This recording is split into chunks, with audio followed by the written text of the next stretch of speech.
Hello, welcome to Music Brain.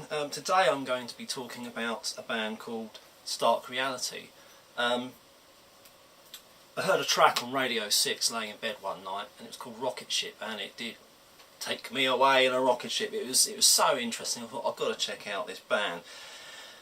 There they are, the Stark Reality. I bought this box set on the strength of that one track alone.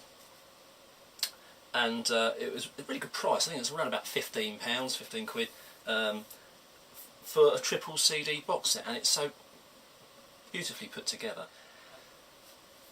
The style of music is jazz funk, distorted vibraphone based sort of music, if you can understand what that might sound like.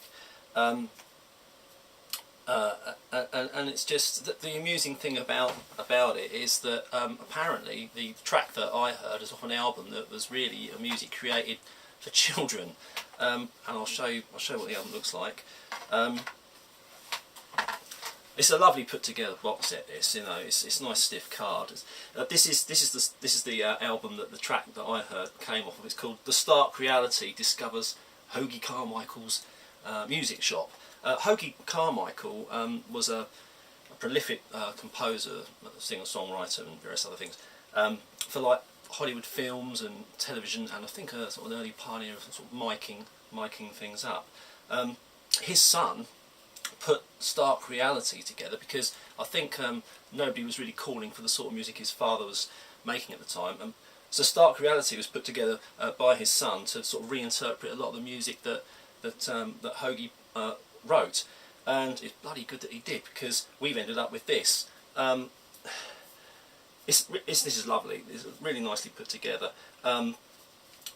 Interpretations of his father's music by Stark Reality, and you've got one called Merry Go Round and Grandfather Clock on there. Although it doesn't really matter what they're called because it's the music really anyway. But what amuses me is so there'll be a few lyrics written for children. Doesn't matter, it's like they might be talking about the numbers on a clock or something for about 30 seconds, and then you'll have about 8 minutes of music. It's fantastic to think this is put out for kids. No one sort of sat there thinking, well, oh no, the kids won't like it, I won't understand this.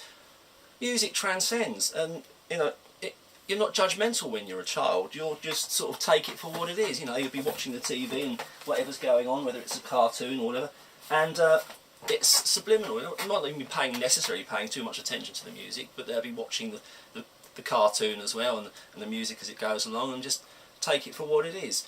And you wouldn't get any of that now. Top musicians playing brilliant music for a children's program. It's not going to happen now, but it did then.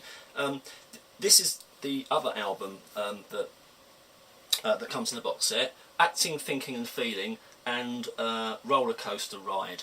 It's a really nice hardback sort of booklet here, which goes into detail, all the liner notes, all the information about the band, photographs, album covers, correspondence, everything you need to know really about how they were set up, who was in it, who influenced it, everything that you need to know.